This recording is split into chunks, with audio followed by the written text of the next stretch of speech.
to Millennial Pagan Podcast, the podcast that's bringing a voice to the growing number of millennial pagans in our brand of witchcraft, magic, and worship. We're your hosts, Autumn Wolf and Jera Stone. And in studio, we actually have a repeat offender. Back by popular demand. Yes, Nama is back with us. Yo, what's up? Woo! So how's everybody doing this week? Oh my god, my life is amazing. Yay. Yay. It's always good to hear. It's organized chaos. How about you, Autumn? I kind of had a shitty week, but it's getting better. Yay. That's good. Nothing that isn't unfixable. I had an interview for a new job on Friday. Yay! So I haven't heard yet, but they said they will let me know by the end of this week. Mm-hmm. And you know when you walk into some place and it either feels like it's going to be a great place to work or it's going to be a soul-sucking mess. Yeah. I walked into that place and it was literally like the heavens opened up and the angels were singing and there was awesomeness all around. Out of tuna. And well, I mean, and the cool thing was the receptionist, it was her birthday. Ooh. And the bigwigs of the company were actually bringing her a cake. Aww. Wow. I was like, okay. And then like learning more about the company, I'm like, okay, this is the company that actually cares. They're a software company for small businesses, mom and pop shops. Oh. So I'm like, okay, I can definitely see myself working here. So I did a little magic before the interview, and hopefully Do you want make it? it. I do. Then I it do. will be. I do want it. So Then it will be. yeah, Unless something better is being pushed your way. that is true. That is Believe, true. act as though the thing in question is real and it will become infallibly real. Yep. Yeah. By the thought. And Very then, true. and then also last night, Sunshine, we had a Halloween party. Yeah, you at had her some pretty place. awesome pictures on Insta. Yes, I was Bellatrix Lestrange. That is the best costume idea. I love it. I was like, I'm Bellatrix's little brother. But it was pretty nice. And actually, I kind of decided to read tarot. Yeah, There. I saw your table. That looked really cool. And Had that been the first time you'd ever done it before? the first time in a very long time. Okay. I used to read tarot a lot years ago, and I just stopped.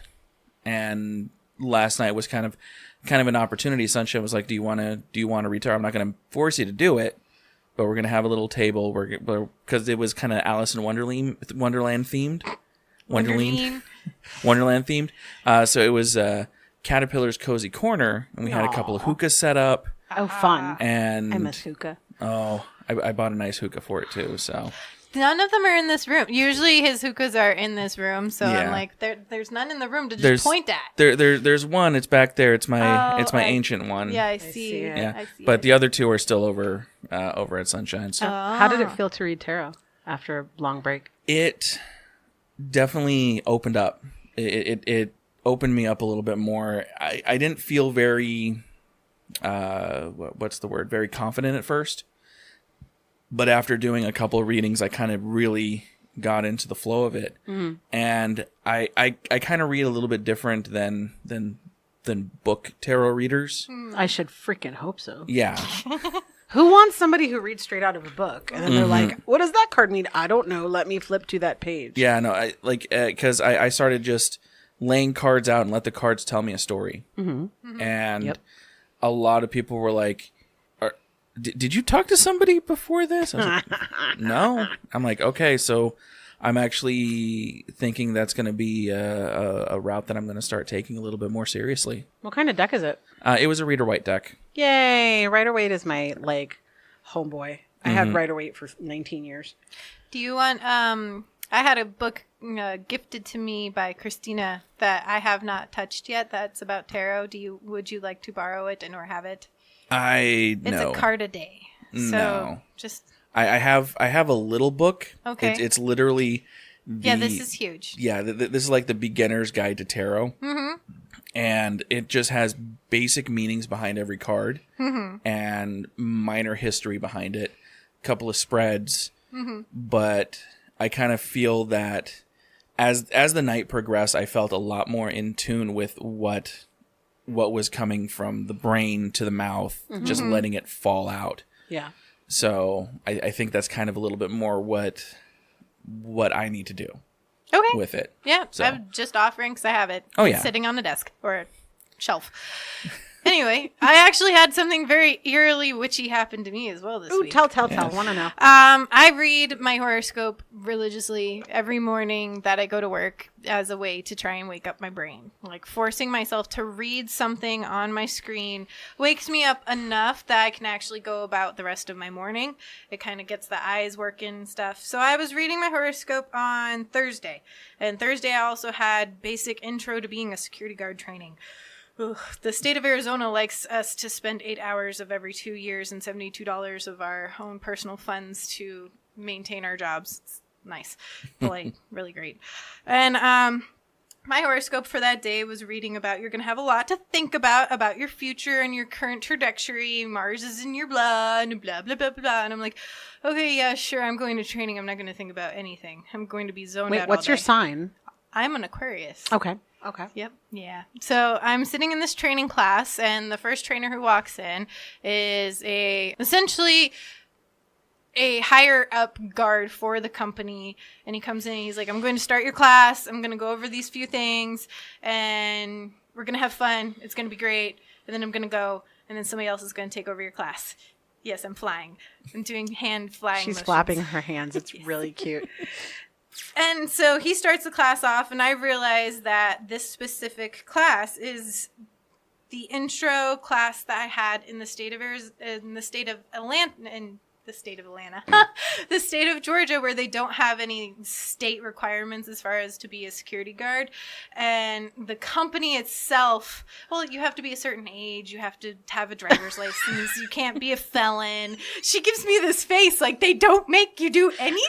Like, my 12-year-old can go get a job? What? No.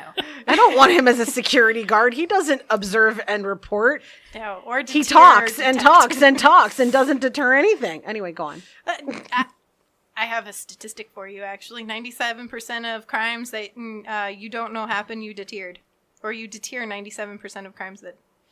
I don't know. It's something like that. Is it like Schrodinger's crime? I don't understand. Yes. It happened, but you don't know it happened because you didn't observe it? It's just like just being there, you're deterring the crime. You're deterred by being alive and in places. And not having had a shower. Anyway, go on. Yes, so what much. happened?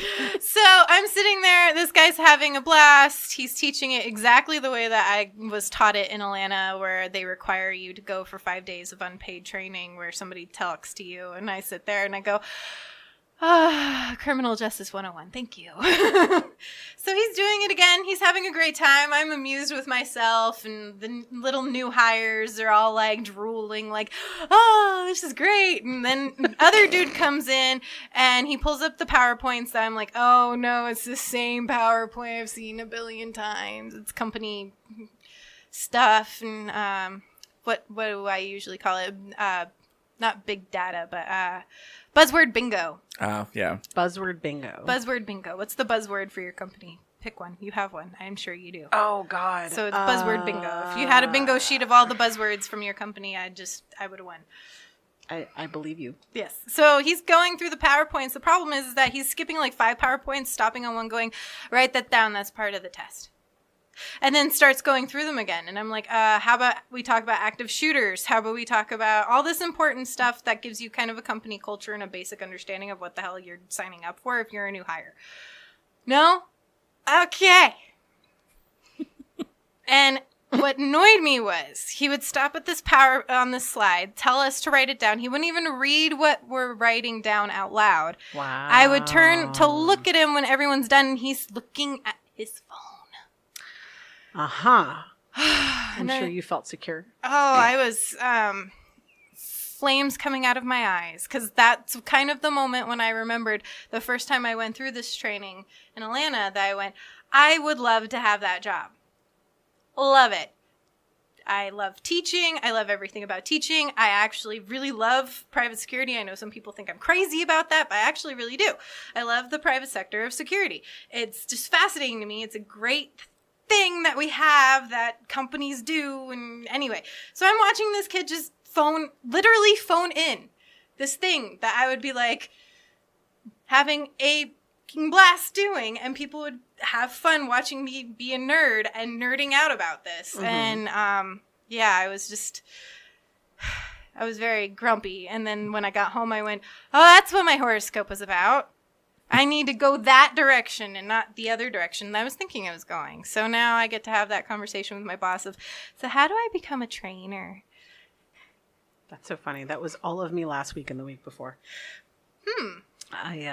Mars is I doing don't funny things to people. I don't know why the planets have been playing the games that they play. I am a little grain of sand. I don't ask questions. But I recently, on top of my normal job and my normal job duties, I've also now become part of the communications team for the national LGBTQ employee resource group of my company, coast to coast. Nice. So I'm writing all of the newsletter content. I'm maintaining the website for our group.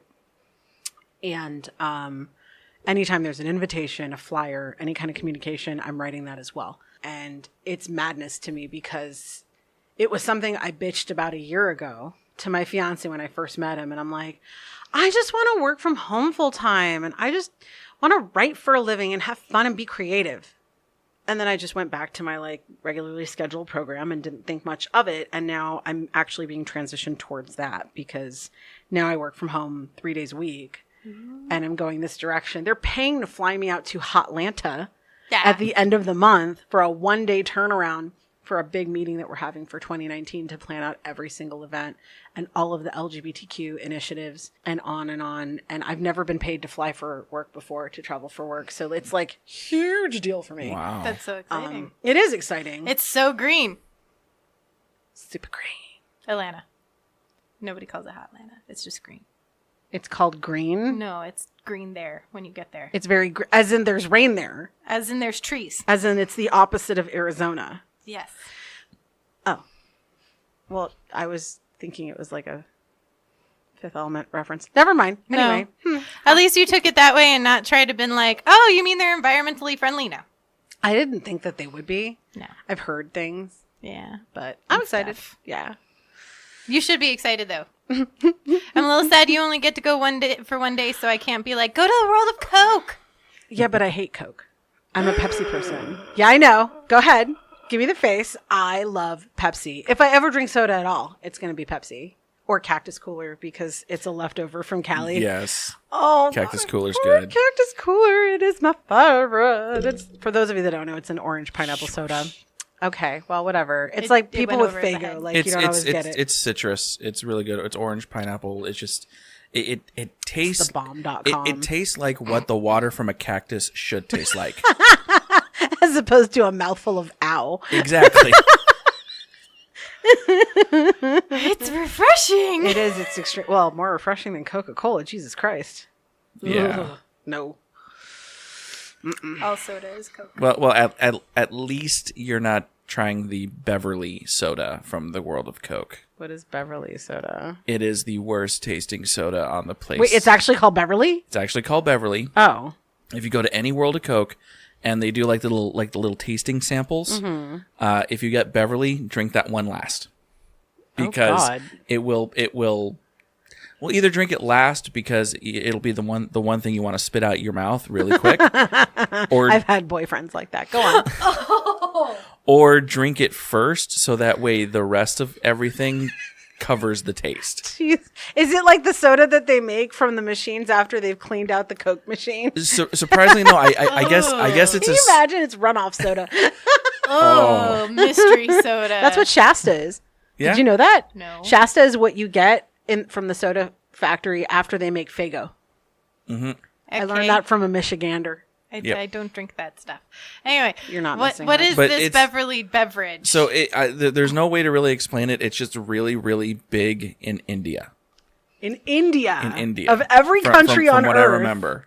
So the last time I went to the World of Coke, apparently I was an evil person. I thought this ginger soda that was from, I believe it was somewhere in Northwest Europe, and I thought it was fantastic. I adored it. I loved it. I took one sip of it and was like, this is great.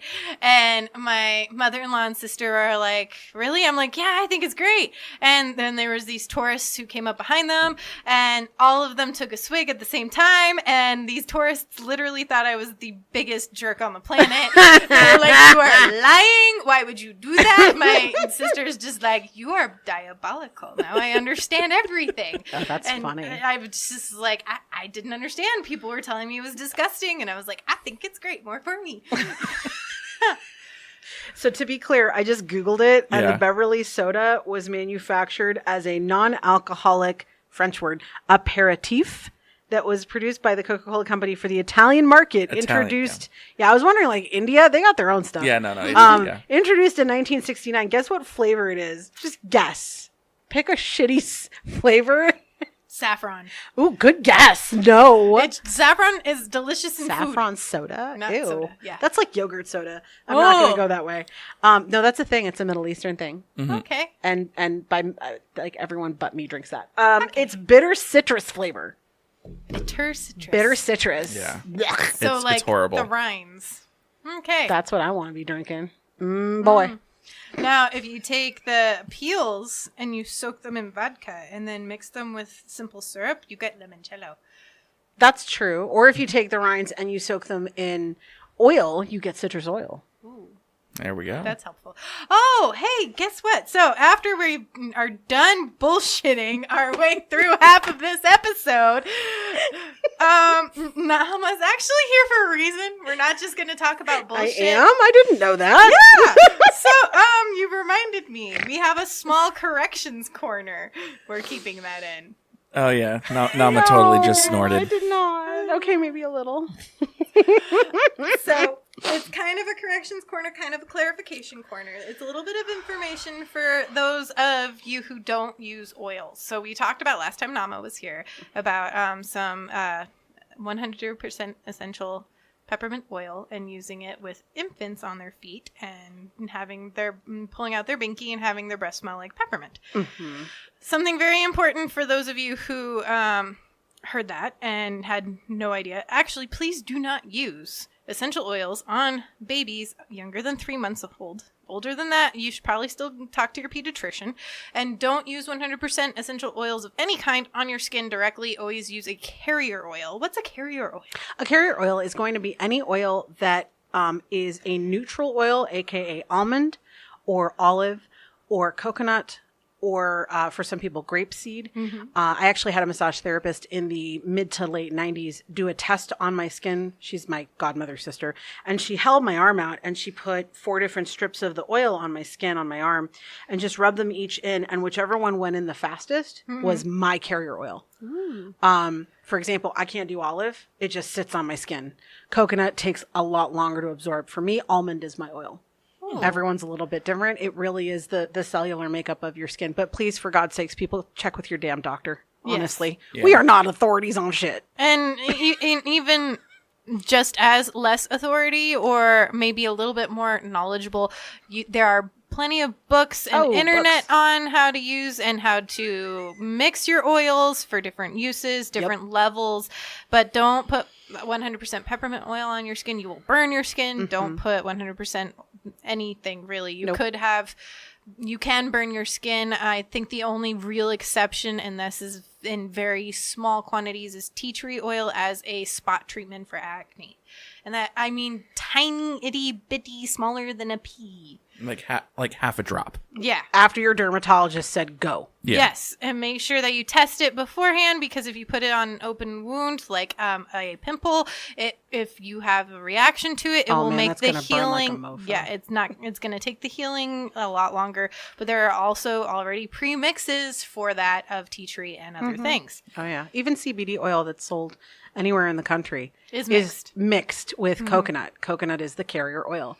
So, we have Google. It's 2018. Get with the program. Yes. So please don't just take any podcast or anything's word for it on these kind of things. We do say we're not doctors for a reason.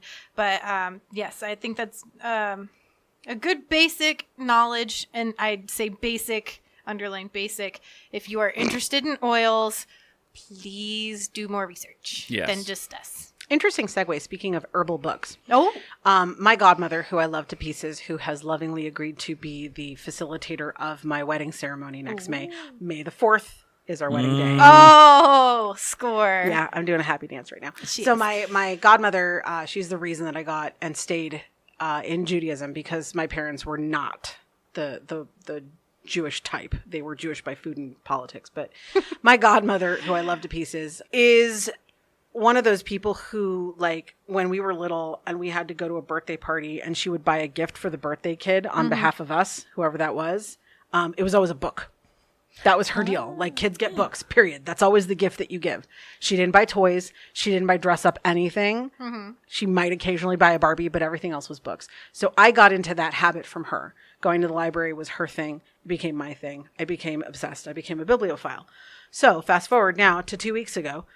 She sent me this giant ass package in the mail that I was not expecting. And I love getting packages in the mail that I'm not expecting that are good packages. Let me clarify. Good packages, not packages of like dog doo-doo, or bags of dicks. Cause that's a funny package, but I don't want it. So she sent me this giant package and it's full of books.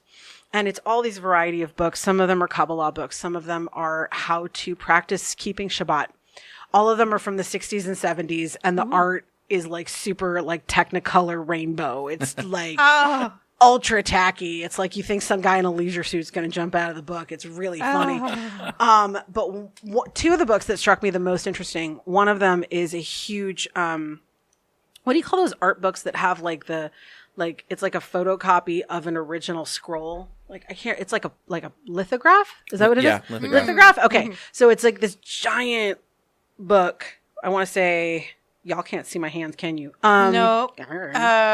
18 by 15. Like Yeah, it's that's a huge. large book, and it's all 200, 300, 400-year-old wedding contracts from all over the world in Hebrew. Oh, wow. So there are the original lithographs in Hebrew with the original art and the dates and like the name of the bride and the groom. And they're all in Hebrew with just very few exceptions. And what I find amazing about that book, just because I'm a huge history nerd, is I can look at one of those contracts and go, oh my God, they signed the Declaration of Independence that year. Or, holy crap, that was Queen Victoria's birthday. You know, and like to see the art and people just living their normal lives with these contracts is really neat for me.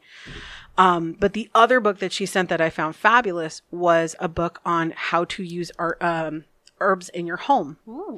And there's cooking, which like Jews are obsessed with all the time because food. But also there's like tinctures and oils and teas and like my super duper hippy dippy like Jewish godmother is like one of these like herbal witches. And I had no clue until she sent me this book.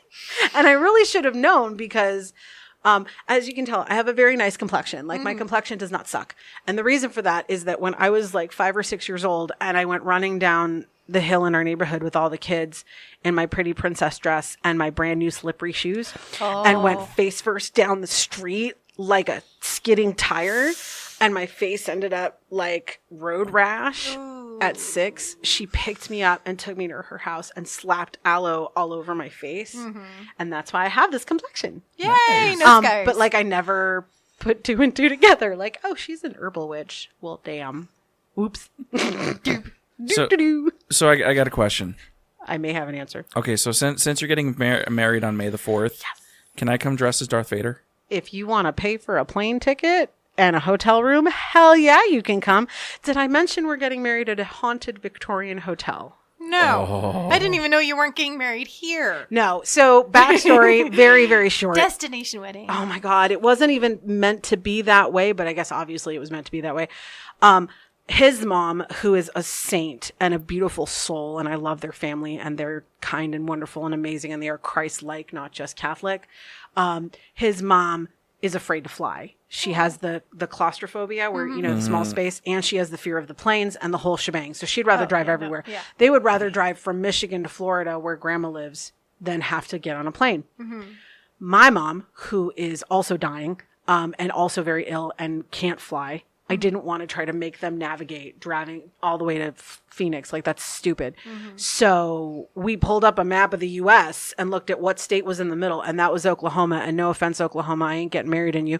So, I mean, you're beautiful and flat and beautiful, but also no. So the next place over was Arkansas. And I had Googled something and had been looking for something in Sedona and found the Crescent Hotel in Eureka Springs that is a 150-year-old Victorian hotel that used to be a sanitarium and a women's college and has ghost tours, and the TAPS people have been there. And I'd actually been there 15 years ago and I'd forgotten about it. Ooh. On a business trip with my old boss. So I was like, yeah, we should get married there. And as soon as my fiance saw it, he's like, are you serious? I'm like, yeah. And the wedding package is like super, super reasonable and almost all inclusive. Yay. So you want to show up as Darth Vader? Go for it. I am going to be encouraging everyone to cosplay like Peaky Blinders style for the guys.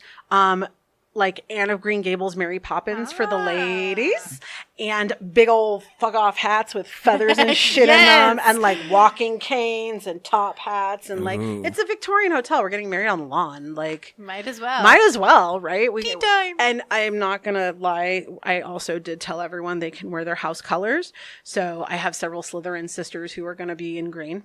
Yay. I have a couple Hufflepuffs that are going to wear yellow dresses. Oh, like now I'm going to have to figure out how to get Hagrid to be Victorian. Oh, easily done. Oh yeah, easily done. I could see you in a waistcoat and a pocket watch. Ooh, ladies. I think we could make that happen. Pinstripe pants and some of those Dracula blue glasses. You know what I mean, like the little tiny round blue ones that Gary Oldman wore in Dracula. That was when I first fell in love with men with beards. Anyway, segue. So, yay. Yay! Herbs. That's how we got here. That's somehow. Okay, so we also chatted about trying to segue. Help me. We also talked about last time you were here that you do a lot of magic that is within the realm of the secret. And, I do. And like how to manifest more things in your life. Hashtag manifest like a MoFo. Yes. So how do I do that? Oh God, that requires its own whole show. But well, we tried, but then we got way off topic for the past like 30 minutes. Ain't that the truth? Almost. Oh my sorry, Lord. guys. Yeah. Sorry about that. I hope you put your seatbelts on. I manifest a lot. I have started that manifesting process at Samhain 2013. Ooh. Samhain is my anniversary for that. To give a very brief backstory, I was married. I had 2 kids. My littlest one was 1.5 years. My oldest was like 7.5, almost 8. And I was obese, and I was suicidal, and I was depressed, and I hated my life, and I was disconnected from my kids, and I hated my marriage, and I hated my life. And on Samhain 2013, I went and I stood outside in our nasty ass, weedy, raggedy, green pool backyard in Gilbert and sort of bemoaned my life. And my roommate at the time / my ex-husband's girlfriend, because we had a poly marriage, she had lit the fire for us because she's also pagan. And she went and had done her thing, and then I went out to do mine. And I stood there in front of the moon, in front of the fire, and I just kind of surrendered. And I just said, I'm done. I don't know what else to do. You know, I had attempted suicide multiple times, and the gods refused to cooperate. And they're like, fuck you. No, you get to stay. And I did die once, and I got to come back, and that was odd. But anyway, so I'm standing in this backyard in front of this fire, looking at the moon, and I just said, I can't do this anymore. And I distinctly heard, like, AKA with my ears, not just I heard a collective voice say, what do you want? And I said, I just want to be happy. And I know, looking back on it now, I heard somebody snicker, but I don't know who the hell it was. I'm assuming it was Loki because he's a motherfucker. Yeah, well, you just told him, okay. I was not specific. Y'all need to be specific. And then immediately after that, I looked at the moon and I heard them say, what will you sacrifice? And I was like, if you give me everything I've ever wanted, I promise to be brave. And that was the scariest thing I could have ever willingly said out loud, because I was a chicken shit. I was scared to live my life. I was scared to be independent. I was scared to manage my own money. I was scared to be responsible for myself or my kids or my reality. And as soon as I said, I will be brave, I heard like this ding, granted. I was like, oh, fuck. It was like the Zoltar machine. I was like, oh, God, what's going to happen? And the very next day, I found the Red Tent on Facebook. And it was an international, the Red Tent Revival. It was an international online event where everyone went onto that website at the same time across the planet, no matter where they were in their time zone. And we all practiced Red Tent together for 3 days. And that's when manifesting changed my life, because within 8 months of that night, I had gone vegan. I had lost 50 pounds. I had gotten my own place. I had gotten a new car. I had gotten a promotion. I had filed for divorce in an amicable way. And I was living in my own home for the very first time in my life at 33 years old, totally responsible for my money. And everything that had ever gone well in my life came from those actions, from practicing The Secret. It's nuts how powerful it is. Wow. So what is The Secret? I know there's a book out and people can go buy the book and read it, but in your simple truth. Coupons. I'm kidding. No, The Secret is really simple. Actually, the Zoroastrians actually have mapped it really beautifully, which is good thoughts, good words, good deeds. Because if you keep your thoughts on the positive side, then that bleeds into your actions. If you keep your actions on the positive side, that bleeds into the natural repercussions of whatever it is that's going on in your reality. Case in point, it's the dumbest example, but it literally happens to us every single day, which is you wake up, maybe you didn't set yourself up with a nice evening ritual. Maybe you didn't do like your normal routine, whatever the reason is, you're not exactly on time. And you wake up and the first thought in your head is going to dictate your whole damn day. And either it's going to be, all right, I am on time. Let's get this going. Or it's, I'm late. Fuck, I'm late. I don't want to be late. And then you hit every single red light. Bingo. I've had that happen. That is literally manifesting magic in its essence. Oh, wow. Now, magnify that to, I'm going into, has anyone here ever had questionable gas station sushi? Yes. Or something equivalent? I know what you're talking about. Yeah.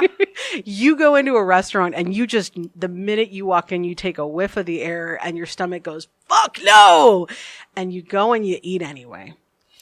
And you're like, I'm not going to get sick. Taco Bell, y'all. And then you go throw up for like Taco Bell, precisely. Taco Hell, like, and then you go throw up for 6 hours. Like, what you believe will be. I don't honestly know why it is this way. I gave up wanting to know why.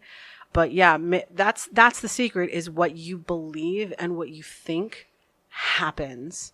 Good, bad, or indifferent. That's the secret. That's not the solution. Right. That's not the step-by-step. Fuck no. The step-by-step is like 25 steps. But like, that's the premise. That's the table upon which we build everything else and set that table. But the basic premise is like, if you aren't thinking positive, you are screwed. You are late and you are vomiting. So I know. Yeah. That's like, I don't label my week while it's going on. So I had a rough week. I'll be honest. It was probably really shitty if I like listed all the things that went down, but I didn't label it as such until it was done. And that way I got through it all. And I was like, okay, this is the next thing that needs to be done, or this is the next thing that happened and now it's over. And I move on and I don't let it go, oh, I'm having a shitty week all week. It's like, not another thing's gone wrong this week. No, I don't look at it that way. It's like, okay, I have a solution for that problem. Moving on. Yep. That's exactly right. It's funny because when I first met my fiance, he's like an uber nerd. He is a left brain analytical former NASA contractor. It doesn't get any more left brain unless you're on the Big Bang Theory. So he's like the antithesis of me. He's not spiritual, or what? I'm sorry. He wasn't until he met me. And I started fucking with him when we would go places and I would get us parking spots. And he's like, how are you doing this? And I'm like, I pray to the parking goddess. He's like, what? And I'm like, well, you know, call her whatever you want. Like, call her Breed, call her Athena, call her whatever. But like, I pray to Shekhinah. I'm like, oh, great and powerful parking goddess. And I shake my boobs. I'm like, please give and me he's distracted. I know. And then he's staring at my boobs. I'm trying to park, woman. I know. No, I'm the one driving. Oh, that's I'm the one worse, driving. Yeah. He's like, is the whole car moving or is it just me? Something like that. But inevitably, I would say the same sentence. Please give me a parking spot directly in front of the doors of this store right now. And within 30 seconds to 60 seconds, a spot would open and I would get it and it would be mine. And sometimes I might have to wait 2 minutes, but I would just basically get a parking spot at least 90% of the time. And he's a statistician, so he loves statistics. I'm like, I dare you to track how often I'm wrong, how often this doesn't happen. He's like, I have. It's not often. I'm like, I told you. It's manifesting, man. Mm-hmm. And if I had not begun to adopt that philosophy, I would never have had the courage to get divorced. I would never have had the courage to live by myself. Even knowing, like, for the first 2 years, I was in the red on my bank account almost all the time. Mm-hmm. Manifestation is real. It works. I've seen it happen. I'm trying to think. I have this story that I usually give about manifesting that I'm really, really proud of, which is, it involves a friend who I'm no longer in contact with, but we were up in Northern California. And if you've ever been to the Santa Rosa airport, you know that it's the size of a postage stamp. It's very small. Yep. You ever been? Oh, yeah. It's a beautiful place. It is. It's great, but it's, the building is like that. You got the airport, tire center, and barber shop all in one building. They have one carousel. It's like the size of like... Oh, it's even smaller than Jackson Hole's airport. They have like 3. Yeah, no. I think they have one carousel, and like they use it for like a conveyor belt for like groceries. I don't know. It's tiny, but it's there, you know. And we were up for a LARP convention to see friends and whatnot a couple of summers ago, 3-4 summers ago, and we were taking Allegiant. Mm-hmm. And I'm not going to comment, but let me just say we were taking Allegiant. I don't take Allegiant anymore. And we were there at the airport. I had gotten us a couple of snacks, some, you know, fresh fruit and stuff, and some awesome like Sonoma County food. And we were sitting outside waiting for our flight. We were there really early. We were there at noon and our flight left at 5. Okay. And all of a sudden he gets a text saying, congratulations, you have $100 credit on your flight. And then he got another one saying, congratulations, you get another $100 credit on my flight. And I'm like, what is going on? He's like, I don't know. And then 3 seconds later, he gets another text. We're sorry, your flight's been canceled. Ah. You can leave on the next one tomorrow morning, which was Monday, which meant we would both miss work. And he looked at me and I looked at him. We were both chain smokers at the time. And we're both sucking on our cigarettes like angry drag queens at an empty show. Like, what the fuck? Like, we're so pissed. I love this image. It's true. And he looks at me and I look at him, and he was much more prone to anxiety at the time than I was. I kept it inside a lot more. And I knew it wasn't I knew it wasn't real. It was one of those moments where you have reality and you have the illusion, and you know it's an illusion. Mm-hmm. And I was like, no, this is not going to happen. Absolutely not. We are leaving the Bay Area tonight at 9:00. And he went, you're absolutely right. And we didn't panic and we didn't freak. We just kept repeating the same sentence. We are leaving here at 9:00 at night. We are leaving the Bay at 9:00 at night, over and over and over, until it felt real in our bodies. And we went inside, and I like flirted with a waiter at the only restaurant that exists in the airport. And we sat in the back. I plugged in my laptop and went on Facebook and put out a call to our gamer network and said, we're stuck at the airport. And within 45 minutes, we had 2 plane tickets on United out of San Francisco to Phoenix that night. And we had a ride from Santa Rosa down to San Francisco for free. And we made it within an hour and a half to get to check in and security and get something to eat before we ever boarded the flight. And the flight boarded at 9 a.m. or 9 p.m. Whoa. Wow. And as soon as that popped up in my chat window, I went, bam! Bam! I was like, I did this. I was like, yup. I fucking said so, didn't I? He's like, damn, you're right. I'm like, dude, manifest like a mofo. And it's that kind of stuff. If you believe hard enough, it really does happen. And I'm going to put out a disclosure and a disclaimer right now before anybody writes angry letters to the editor. This is not a quick fix. This is not a solution to all the ills of reality. This is not a solution to why we have shitty politics in America. This is not a solution to racism or homophobia, or if you just smile and believe everything's going to be great, then you won't get hassled by the cops. Like that, none of that's true. I'm not saying that is in relation to manifestation magic, because the whole concept of manifestation magic is I can control me. Mm-hmm. I can control my life. I can control my energy. As soon as you step outside your door, you can't necessarily control anyone else's free will. Right. So that's my disclaimer. This is not The Secret equals stopping an angry white cop. Like, that's not what this is about. those are very, very strong realities that are co-created by all human beings on the planet. And those are things that we all collectively need to heal. This is just manifestation magic for each one of us, but it even works in relationships. Yeah. Also, side note, the editor, that's Jera. Send angry messages to Jera. No, I'm kidding. It's usually me, Hey, which is fine. Go ahead. I'm used to escalated calls, and I've taken escalated calls, escalated letters, and I know exactly how to deal with them. Hang up. Not my issue. Not my monkeys. Not my circus. This is what the guidelines are. Sorry if you feel that you're wrong. See, my job is to say, okay, this is what they can do for you. This is what they're willing to do for you. That's getting smaller by the second as you continue to argue with me. And there's the door. Yep. No, we're at the point where I'm pointing at the door now. There's the door. Okay, last time I'm going to say this before somebody in Big Blue and Angry comes. Mm-hmm. And Big Blue and Angry comes, and I'm like, door! You had the option of door. That's all I have to say. Yeah. Is that in my realm of world, before Angry White Cop shows up, is you had the door. And I will do everything in my power to make sure Angry White Cop's not Angry Racist White Cop. That's a whole nother Yeah. thing.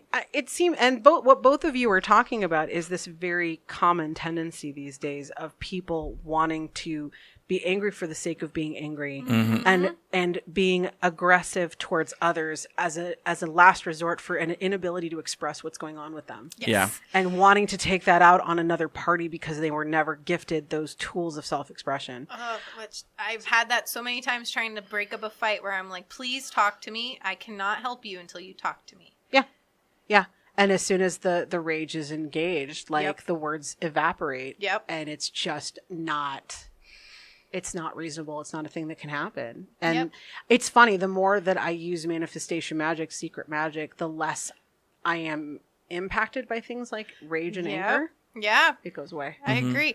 I see so much of like the drama, and right now my current job isn't a very important part of your life. I work now in healthcare, which means if you're angry, you definitely have a reason to be. I totally respect that. If I'm coming up to you and you're coming back at me in anger, you probably have 100% right to be angry.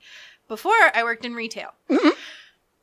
Less of that, of me giving you that, okay, you have 100% right to be angry feels were there at that point in time, because it was like, okay, you have a choice to be here. When you're at a medical facility, a lot of the times you don't have a choice. You have a thing that needs to be taken care of. Yeah. And it's just, even when you're in those situations, when you're already talking to a police officer, security guard, breathe in, breathe out. We can't help you until you tell us what you need help with. And that's the same with the gods. Hey, back to magic.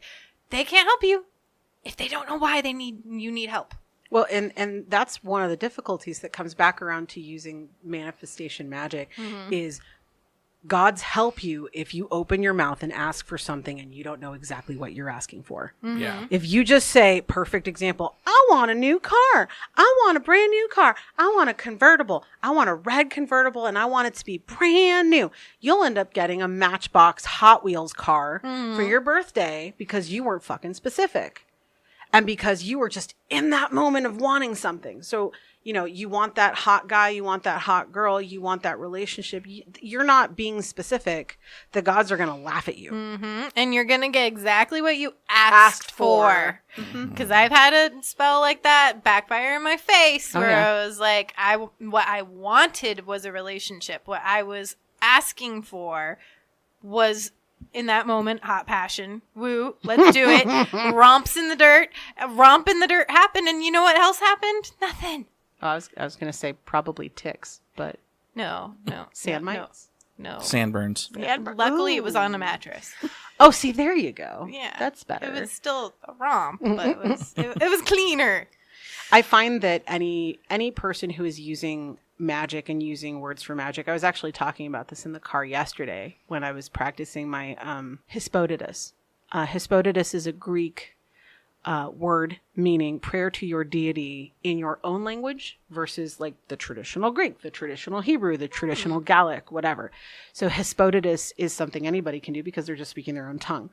And I was talking to God a couple of days ago, and I was like, words are magic in every possible sense of the word, because words are prayer, words are law, words are constitution, words are spells, words are love, and words are hate. So yes, words matter. And yes, it's extremely significant to be extremely freaking specific about what you're requiring, because the thing I think a lot of people don't necessarily recognize in their magical practice until the spell has snapped is, am I the person I need to be to receive the thing I just asked for?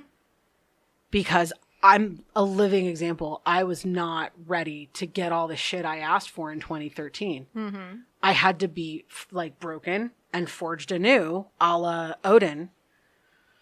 I'm rolling my eyes a lot right now. Yes. A la Odin, in order to become the person that I needed to be to receive that amazing, badass life. He's also a trickster. Dude. Who else hangs upside down for how many? 9 days? With a spear in his rib. Dude. And then carves out an eye.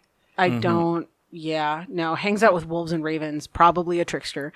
Talks to them. Lets them tell him stories. Well, they get around. Not in that way, but I mean, but words are power, and we don't use the best words when we speak to ourselves. We don't use the best words when we speak to each other.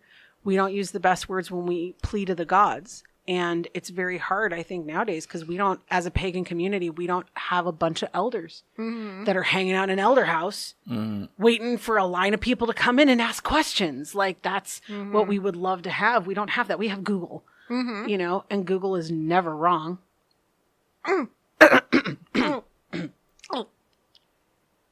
Never? Ever. Oh. Always right. Google's always right. So we don't have our elders giving us feedback and giving us ideas and suggestions on the ways to talk to the gods, and the ways to relate, and the ways to talk to our spirit, and the ways to be in our body. It's very hard to manifest the life that you want if you are disconnected from the neck down, if you don't know what's happening in your body. I find that a lot in my work with my sons and my fiance and other men in my life. If they're going through an expression of something, they don't know to stop and touch base with their skin, with their organs, with their tummy, with their legs and their back and their butt and their arms and their breathing. It doesn't occur to them to stop and go inward and go, wait, how do I feel in my body right now? I think my stomach's upset. Why would my stomach be upset? Oh, probably because I'm feeling things. I should probably deal with those feelings. That's the precursor to manifestation magic. And if you're divorced from your body and you're all in your head, that shit's going to go south really fast, because magic that is not involving your body is a waste of your breath. Yeah, no, I even find myself, forgetting to check myself. It's very, especially when there's a lot of stuff. Because when I first found out about, my call center being shut down and all that, there was a lot of, my mind was on everything else except me. Oh yeah. That's why a lot of meditations start with a body scan. That's absolutely right. You can't let go of what's going on in your brain if you don't know what's going on with your body. It's true. It is. And the body scan seems really cliche, and it seems really kindergarten, but it's so true. Well, we forget about it. Yeah. These little kids are a little bit more aware. And I just read this amazing article about this parent who taught her daughter the actual words of her female anatomy. So when they were in a doctor's office, she was using real adult words to talk about why she was in pain, so that it was easier to diagnose a UTI. I remember that article. Yeah, and the doctor was just astonished, but also mildly uncomfortable. But when you know the words of what is going on in your body and how you feel your body, and then you can put words behind those, you're a healthier person. And then you can pick out those oils that you need to use correctly. Big circle. Oh my God, that was a big circle. Big circle. That was a big old fat circle. So to piggyback on that, it's something that I found has become easier for me as an adult, especially after my 2013 change. I mean, I died in 2011. and came back, and that's a whole nother episode. But, dude, but going home is amazeballs, let me tell you. But after 2013 and my life changing and getting divorced, I discovered a lot of the latent gifts that the goddess gave me. My sight, my vision, my ability to conduit was, this sounds super dumb and cliche, it was tied to my physical form. I could not do it as well as I can if I wasn't feeling what was going on with me. For example, I'm going to play on what you were talking about when you were doing tarot. For me, it almost feels like I am a clenched muscle when I first get started. And I'm like, okay, here's this giant window and I'm supposed to look through it. I'm supposed to know what all this means. And I feel really tense. And then 3-4 readings in, you get the flow, air quotes. You get the flow, and suddenly it's flowing. Well, what's flowing? You unclenched your butthole. Like, your spiritual butthole is relaxed now. Yes. And so that energy is coming down the crown chakra, straight through your spine, into the sacral chakra, into the earth, and you are becoming conduit. And then you become empty, and then they talk. Yeah. And you become that channel. And that's what us tarot readers, us diviners are meant to do, is be empty to hold the space for them to speak. And to speak whatever the cards are telling us to speak, and to not put our own ego or she-go into it.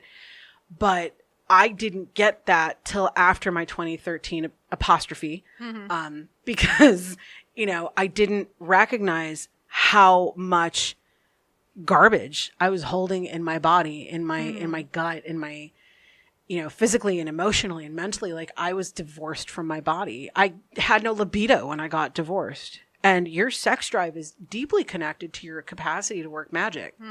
And that's not in like a creepy sexual way. It's just, that is a seat of power for all humans, regardless of your gender or your sexual orientation or whatever. Like, that's a seat of, like, that's an engine that revs up and gives you energy. I didn't have it. I was divorced from it. It was dead. And so the more I woke my body back up, and I felt my own breathing, and I could feel when my gut was really upset and I ate some ugly ass like gas station sushi again or something, and like knew that that was a bad plan. The more I screwed up and kept falling down over things with my body, the better I got at talking to the gods, at reading tarot, at channeling for people.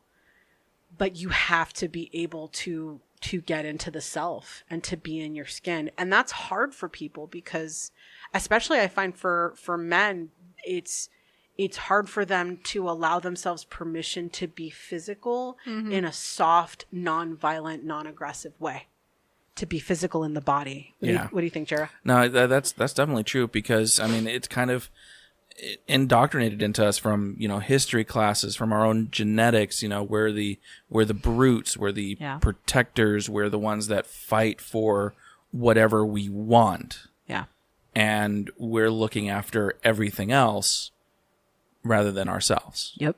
And that's just something, even thinking back on it, even from like 2nd, 3rd, 4th grade, it's the boys don't cry. Yep.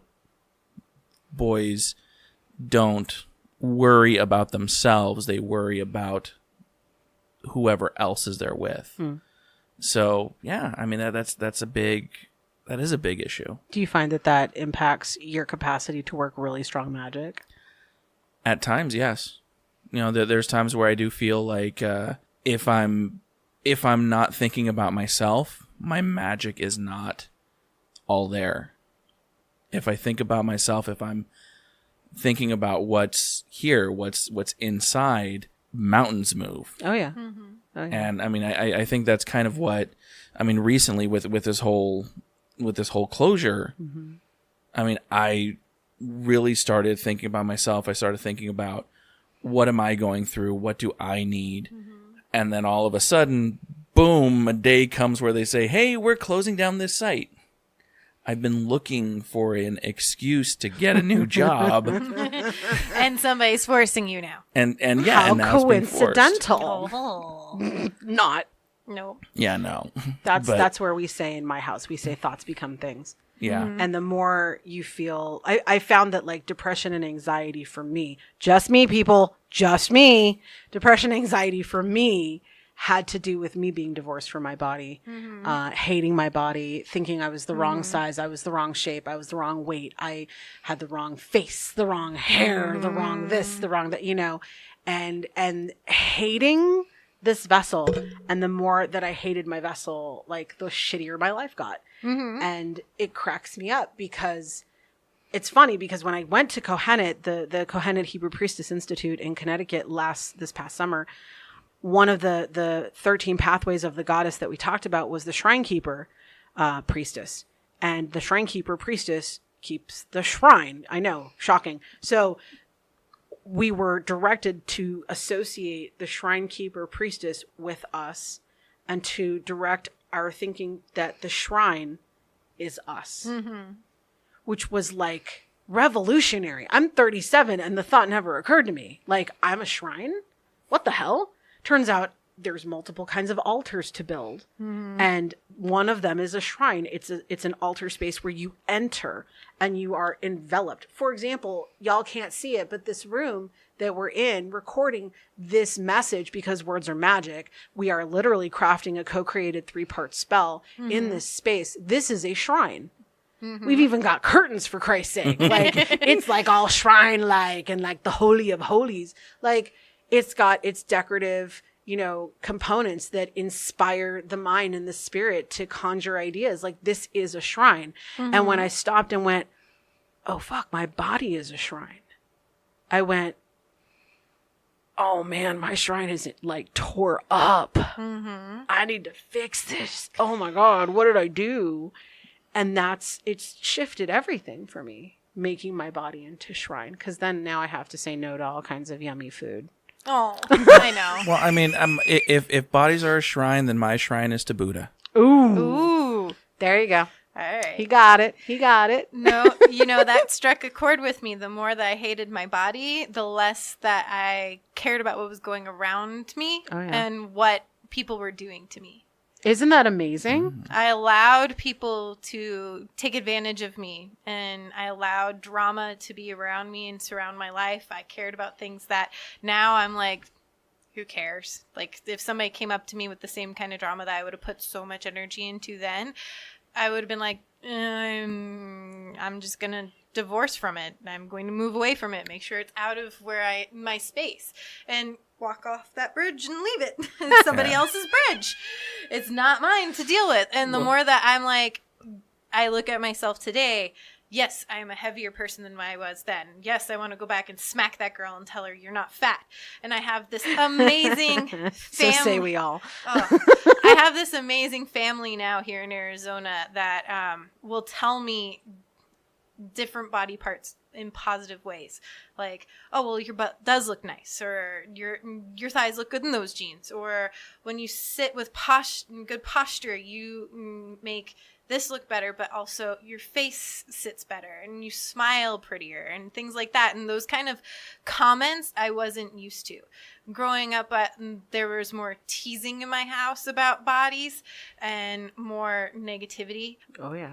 So when they tell me those things, it's kind of embarrassing for me, because I'm like, I don't know how to take that kind of positivity towards my body, but at the same time, it's helping me grow. Oh, yeah. So if you're surrounding yourself with somebody who's calling you a moose, who's asking you where your antlers are.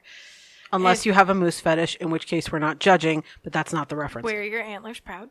And I kind of find that funny that you're actually wearing a shirt that has a moose on it. I actually adore moose. I adore moose, but yes, that was a nickname that really struck a chord with me. Are you fucking serious? Yes, 100%. Gross.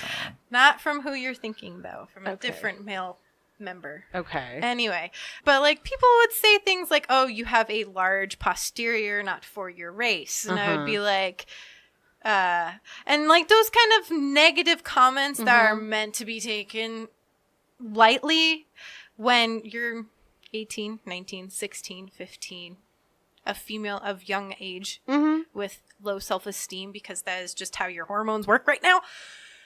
Yeah, it does not help you when you're 25, 26, 28. Well, and it also leads into the commoditization of the female body. Oh yeah, And that's but that was another another thing. That was what I was allowing to happen. Yeah. I was no longer an important thing. I was no longer worth value because I did not see value within my body. And that's the beauty part of beauty and awful of being a parent now. I'm a parent of a 6 and a 12-year-old boy, and I love parenting them, although I often feel I am a shite parent. Like, I love parenting them because I do things my parents never did. I actively tell them that they, that they look handsome that day, that, they can dress themselves and wear whatever they want, mismatched socks, pants on inside out and backwards. That's uncomfy. I draw the line at shirts with stains on them. Other than that, they can dress how they want. I tell them I like how they made their choices of their clothes. My oldest son was having some body image issues when it came to his weight, because our genetics, the men tend to hold weight in their midsection during puberty. And they do that growth spurt thing where they do arms and legs, torso, arms and legs, torso, and their growth spurts are all wonky. Aww. And bless his heart, he's a Taurus, so he is ruled by his stomach anyway. And so everything is revolving around food for him. And so I'm having to teach him this manifestation, both by modeling it, but also telling him, there is nothing wrong with you. You are right. Everything about you is right. Everything about you is correct. Everything about you is accurate. Everything about you is on time and in the exact perfect moment. What I want you to do is tell me when you're about to eat that thing that you're about to eat, are you loving yourself right now? And he'll go, no. And I'll be like, are you eating that because you know that that's what your body loves and will nourish you? Or are you eating it because you are actually thirsty and you're not recognizing that you're thirsty and you're going to eat something instead? And he goes, yeah. And it's those little bits and pieces that teach him that he needs to love his body and his form. And that is what makes great magic. When you are confident in your shrine and you know your body is flawless no matter what size or shape it is, then that's one thing off the checklist you don't have to deal with anymore. When you're in the middle of the circle going, fuck, what was the name of that god? What was the name of that god? Who am I invoking? Like, I'm naked, I feel uncomfortable. Yeah, you don't have to worry about the uncomfort or the discomfort of being naked, because now you can focus on what actually matters. It's all cyclical. Or in the clothes that you picked, or not costumed. Yeah. So much your hair, about your makeup. Yeah. Are your nipples hard right now? Like, whatever. Or maybe that's just me. I think it's the fan on your back. That's also true. On that lovely note, we're going to take a short break because none of us have water anymore. And we're both like trying not to go on our straws. So also true. Bye.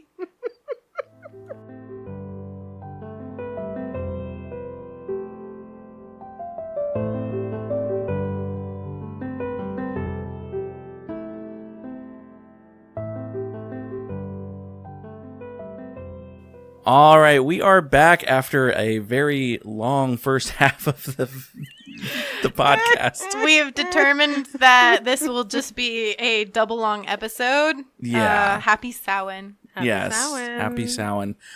So Nama, I know when we were talking a little bit earlier, you had mentioned Red Tent. Yes. And being that I follow you on Facebook, we're friends on Facebook, and I know that you run a Red Tent for people here in the Valley. Yes. What exactly is Red Tent? I love that question. Thank you for asking. Anyway, and there's gonna be one at Pagan Pride. I was just damn it, woman! You took my thunder. Boom, thunder thief. Anyway, you and Thor in cahoots, thunder thief. Lightning and the thunder. Oh, damn it! Now I have Imagine Dragons in my head. Sweet. Stinker. So Red Tent. Yes, we are having one. I am hosting Red Tent at Phoenix Pagan Pride Festival, November 3rd, 2018, at Steele Indian School Park.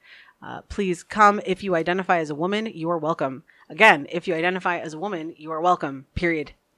End of story. So, what is Red Tent? So, Red Tent, the short version is Red Tent is an event that is held at people's homes, wherever, whoever wants to host. It is a monthly event that is held typically, quote unquote, typically on the new moon.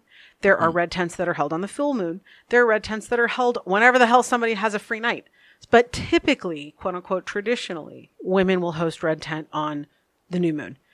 And the premise behind it is that it is a space in a woman's home that is created. Sometimes it'll be at a studio space or a rented space, but most of the time it'll be at a home. It's a safe space for all people who identify as women to be present and witnessed by other women, to be in ceremony. We sit in a circle. We speak our truth. We talk about where we are emotionally and spiritually in our lives. We will discuss our bodies and our sexuality and what's going on with our menstruation and where we are in our cycle. We will talk about our highs and our lows. And the main premise behind it is that, and statistics will demonstrate this, women don't actually talk as much as men do. Men tend to monopolize conversation in the working world, in the outer world of society. And the male voice is more often present in media and social media and in business and in homes and in families. And so having a red tent space where women can be present and witnessed by other women and speak whatever's on their mind. I always remind all the women that show up that this may be the first time a woman is saying what's on her mind all day. This may be the first time she's expressing herself in a week or a month. It may have even been longer than that. Maybe she has had something to say and she hasn't been able to say it her whole life. So it's an open forum for women to speak one at a time while holding a signifier. Usually we call it a womb stick. But you don't have to have a womb to hold it because you have to identify as a woman. That's it. You don't have to be a womb owner. And it'll be a signifier that means I'm the one talking right now. And when that person is holding that womb stick, they have the floor. They can say whatever the hell they want. They can scream. They can stand up. They can dance. They can dance out how they're feeling. They can crawl on the ground. They can cry. They can bang the earth. They can scream at the top of their lungs. They can tear paper into tiny little pieces and throw it in the air. Whatever their expression is okay expression. And no one is allowed to speak. No one is allowed to talk over them, to fix them, to suggest, to heal, to interrupt in any way. The only things that we're permitted to do when someone is speaking is to say things like, sister speaks for me, or aho, which is a way of saying, I agree with you. Yes, I know it is a Native American statement. Yes, I know it has the masculine infinitive, not the feminine infinitive. However, I didn't create the red tent. This is just the phrasing that we use. There are other words. We can say, so it is. Whenever a sister says something that is very significant and she makes a declaration for herself, we say, so it is. And the whole premise is just to be seen and witnessed in what you're experiencing. And very, very importantly, to honor women who do have the capacity to bleed and to honor women's cycles, whether you are bleeding or not, whether you have the equipment to bleed or not. We all experience cycles, and women tend to experience lunar cycles. Men tend to experience solar cycles. And I mean that in terms of men gender, women gender, not men sex, women sex. Although it is a fluid concept. Please don't send angry letters to the editor. I am just one person. So, you know, that's the notion, is that we're honoring these cycles because we live in a world where we have blue synthetic light a lot. We are not in natural light most of our lives. We're in synthetic light. We're in a city full of synthetic noise. We're no longer connected to natural cycles, lunar and solar cycles. As pagans, we know this. It's very difficult to get and stay connected to that natural world, that natural light, that natural cycle. So red tent really helps with that. And it's very empowering. And women who have cycle issues know that for definite sure. So historically, where does it come from? The concept of a moon house or a moon lodge or a moon tent is a universal concept that has been found by archaeologists and anthropologists across the planet in many, many cultures. Women have always segregated themselves to a separate place to be bleeding or to be in their dark time, whatever that may be. Even if you're not bleeding, you'll still have a downshift. It used to be in ancient history, when we were still nomadic creatures, that women often bled on the new moon. And the colloquial running theory is that women bled on the new moon because on the full moon, they were fertile. And so if they wanted to go find a mate in the middle of the night and have possibility of getting pregnant, when they were fertile, it was best to do it by the light of the full moon so you could see where you're going. And frankly, sex in the middle of the night and the full moon is awesome. Yeah. But sex in general ought to be awesome anyway. But so historically, ancient peoples, women typically, quote, air quotes, bled on the new moon and were fertile on the full moon. And so there are just numerous instances across the planet where women would get together and segregate themselves and be alone and not have to be responsible for the men in their tribe for 3, 4, 5, 6 days. So Bye. Feed Yeah. yourselves. Oh, yeah. Now, the other part of that is that there is an author. Her name is Anita Diamond. She is a Jewish author. She wrote a book many moons ago called The Red Tent. She is a prolific author. She's written many books. Please read more than just that. They're fabulous books, very interesting stuff. And she wrote the Red Tent novel as what's called a midrash. So a midrash is a traditional Jewish retelling of a Torah story, filling in all the holes that are gone, that are missing, that are big old gaping holes. So, for example, one of the big ones that always makes me laugh is Adam and Eve get kicked out of the Garden of Eden. And then they have 2 kids, Cain and Abel. Cain kills Abel and then basically is cast out of his family and is meant to go wander the world and goes to a place called Enoch, land of Nod, basically, and finds a wife and gets married and has children, and they are the children of Cain, which becomes vampire lore and whatever. And my first thought is, where the hell did his wife come from? Yeah. Lilith. Lilith was actually, according to mythology, she was Adam's first wife. She was also an eternal goddess that would cyclically return to that tribe every generation and have more children and then leave. She'd get pregnant and then leave. That's a whole nother podcast. But my point is, so the Torah scholars would look at that myth and that story and go, well, okay, he left and they were the only humans on Earth, but where did his wife come from? Is that like AKA he married a sheep? He married a goat? He married a camel? What happened? Where did she come from? So Jewish Torah scholars will fill in those holes with something called midrash. And they're making up their best estimated guess of what really happened. So Anita Diamond wrote The Red Tent for that purpose. And she didn't do it for I'm going to be a Torah scholar and this is going to be it. She just was like, well, wait a minute. Jacob has 12 sons. We don't ever find out how many daughters he has because patriarchy. So the only daughter of Jacob that's ever mentioned in Torah is his daughter Dinah. And Dinah's not even given her own voice in the Torah. She's a thing in the story. She is raped. Well, she is pursued. She is raped. She is kidnapped. She is rescued. She is avenged. So she's a thing. She's a trophy. So Anita Diamond didn't like that. And she wrote a book about what actually happened to Dinah and what life was actually like being the daughter of Jacob, but really being the daughter of Rebecca and Leah, or Rachel and Leah. Sorry. Yeah, I know. Rachel and Leah. Sorry. And It was like Rebecca's. Rebecca was remember her in that one. She was grandma. So that's what the Red Tent novel comes from. And she called it the Red Tent because it was the place where they would go bleed. So imagine that, blood, red, etc. It'd be a time when women would talk women and it would be the memories. It was a time where history is cultivated or human story. I prefer calling it rather than history or herstory, the human story of the tribe and the people and what happened would be told and kept because there is no written text. There's no family tree at the front of a Bible for these nomadic people in tents somewhere in the sand.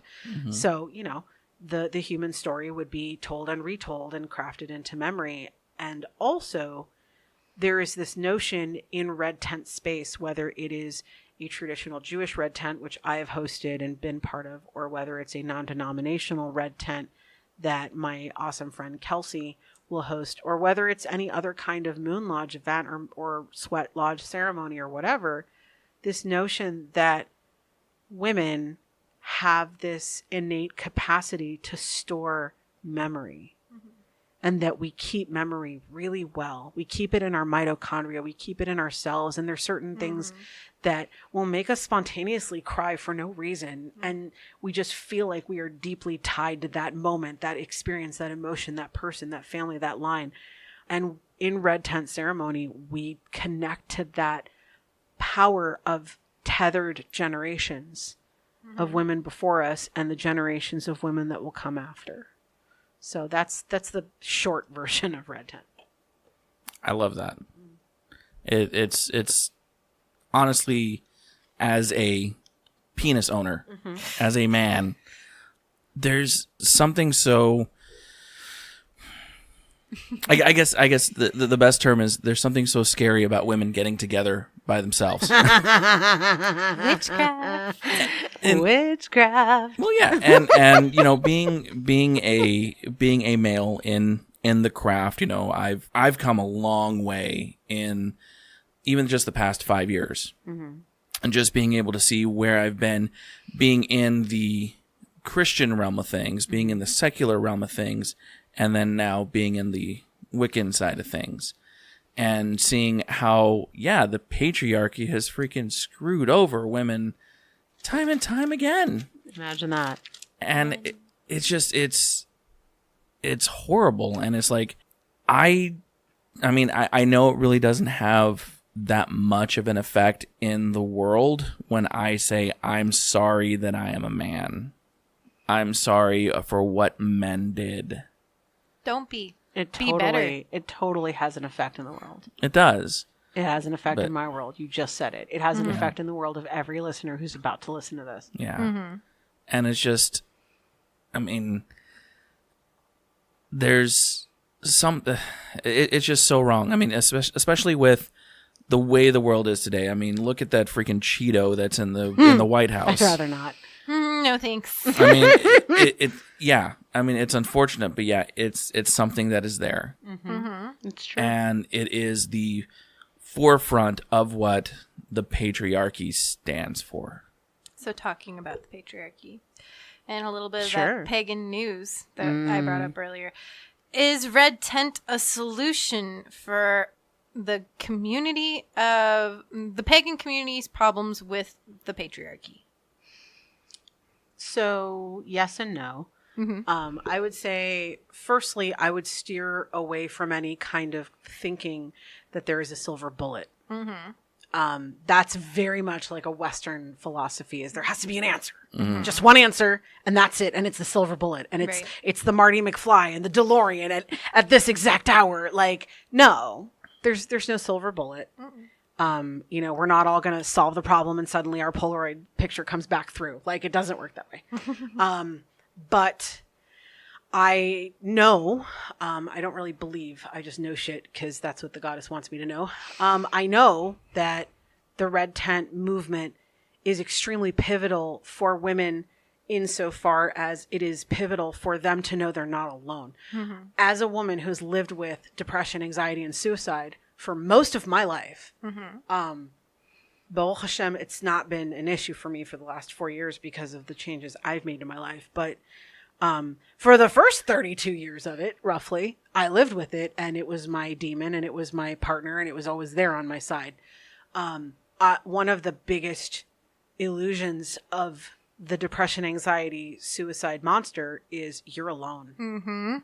You will never, ever find anyone who understands. You are alone. You're supposed to be alone. Nobody wants to help you. Nobody will understand. You're in a dark hole and nobody will throw you a rope. No one will throw you. There is no rope. You don't deserve a rope. Even if there was a rope, you don't get to have one. But it doesn't exist. It doesn't exist. So don't even think about it. No, don't even bother. Just sit and wallow in freakish misery. And the beauty of Red Tent is for women to sit in circle and cry the ugly cry and have all these other women. I've been in circles of up to 50 women where we all touch hands or elbows or however much room we have. And we will all make this energetic circuit and we feed it into the person who's having their emotion, whatever it is. And they can go ahead and let it out and just bawl till the cows come home. And no one says a word. You can hear a pin drop. And the whole point is for that woman to be held in that space without judgment, without opinion, without fixing, and to know you're not alone. Word. And to sit there and hear 25 other women say, sister speaks for me, sister speaks for me, sister speaks for me. I can't tell you how life-changing it was for me to go to Red Tent for the first time and have someone say, I think I'm a horrible parent.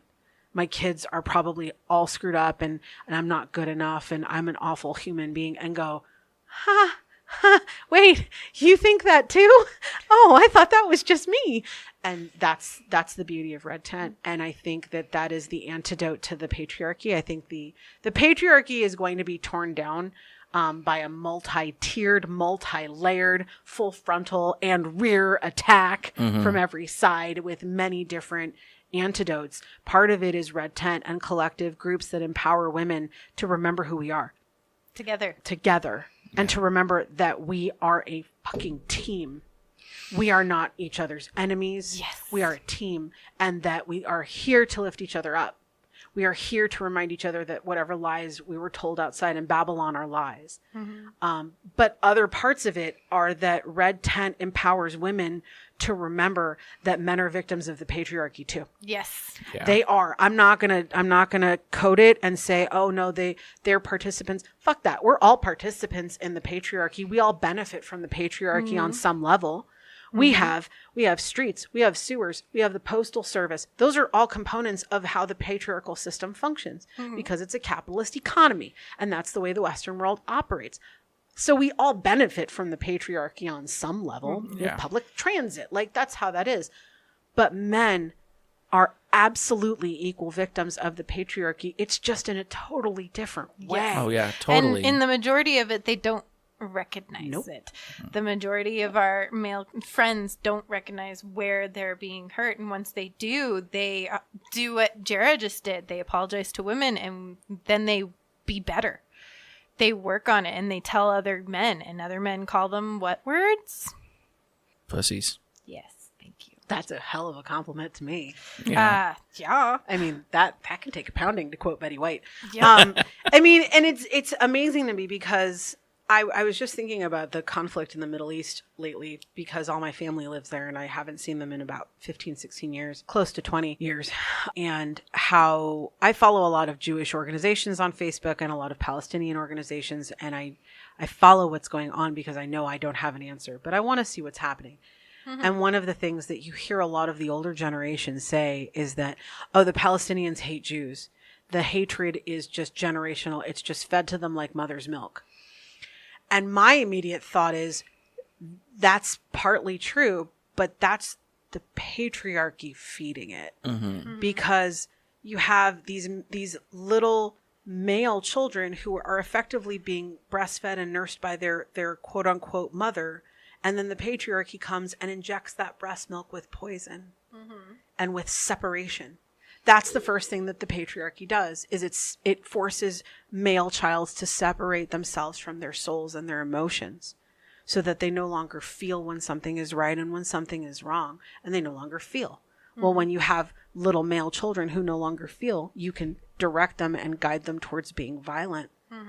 And that is the first step in enculturating men into a patriarchal world, is to cut them off from their emotions and therefore shun them the minute that they act like women who are emotional creatures.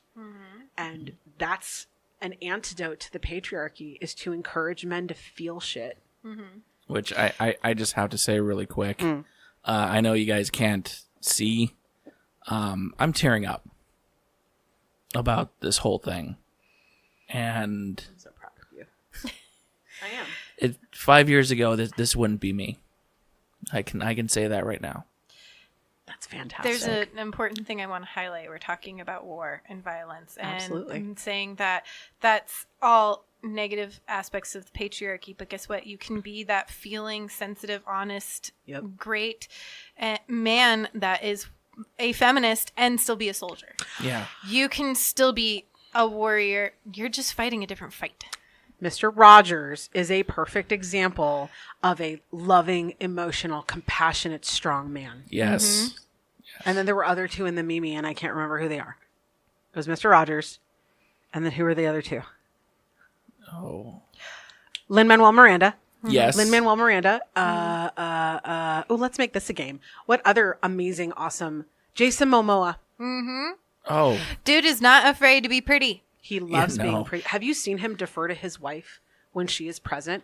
Yes. He treats her like an empress. She is his queen. She really Yes. is. And it's gorgeous. And you see the same thing with Ryan Well, no, Reynolds man. and Blake. They Blake have, Lively. Yeah. Yes, they have a very similar. They might tease the hell out of each other on Twitter, but the moment she's there, he's like Will Smith with Jada Pinkett. Yep. Bam! Look at this. This is my woman. She is awesome. Yeah. Throw down that carpet for her. Absolutely. I will walk behind her and I will walk beside her. And what's interesting is all of those men that we just named, Jason Momoa, Ryan Reynolds, Lin-Manuel Miranda, Will Smith, and the other one you just said, Ryan Reynolds, those are all men who in film and media have played powerful men. Mm-hmm. They've played Aquaman. They've played superheroes. They've played Deadpool is a whole nother. An anti-hero. He's a something. Yeah. But I mean, they've played these powerful, visceral, strong, violent, or capacity for violent men who on the inside are like, this is killing me. This is hurting me to be like this. All I really want is Hello Kitty and unicorns and like peace on earth and clean oceans. Well, and Or if you're Deadpool has if you're unicorns. Aquaman, you just want to go Yahoo! I just have to say that trailer where Marina jumps out of the helicopter and the guy flying the helicopter is like, what the? He's like, redheads, and then jumps out with her. And it's like, okay, you get this goofball of a king of the ocean, and that has always been Aquaman, a goofball that's the king of the ocean who actually, when underwater, is as strong as Superman. Yeah. Oh, absolutely. Absolutely. So you get somebody who's canonically made fun of, canonically hilarious, a loving husband, always been canonically loving husband, great king to his people, And emotional. bringing bridges, emotional, super strong. Well, and so the ocean, pagans know this. Ocean is all emotion. It's all intuition. It's plumbing the depths of the self. It's the goddess Selene and everything that she rules, and the realm of half human, half fish, the mer creatures. It's all about diving into your soul. And Aquaman is the king of that reality, and there's no one above him to tell him he's wrong. So for him to be his true self and to be loving and emotional and intuitive, but is de facto correct. Well, all the men in our reality on land are stuck with a hierarchy that there's always a stronger man above them, which in our case is Lord Commander Cheeto Face. So in this case, Lord Commander Cheeto Face is now the man at the top telling every other man below him how they must behave. And historically, the same thing happened when Henry VIII was king in England. He was the head of the nation. He was the head of the Anglican Church, which he founded. He became the epitome of, I am the head of the church, the head of the country, as you husbands should be the head of your families and your wives and your children. And as I lead, so shall you lead. And that historical repetition happened many, many times over history with other rulers. And so the patriarchy continues to self-perpetuate because these men are immediately enculturated to not feel the wrongness of it. Well, great historical, you're talking about Henry. Let's go back to that. He had 2 offspring. One of them made a mass genocide of her own people after growing up in that kind of fucked up reality. Mary. And the other one, who wasn't as attached to it, wasn't constantly told, oh, well, you're the son I didn't have. I needed a son as my firstborn. You're not the best ruler possible. Was able to cultivate culture. Decided on her own that I am going to be my own queen with no king on my arm. I was a badass at war and was capable of being masculine and feminine. Oh, yeah. The ruler of her own life and the ruler of her own country. And the longest ruler of England and the United Kingdom until Elizabeth II.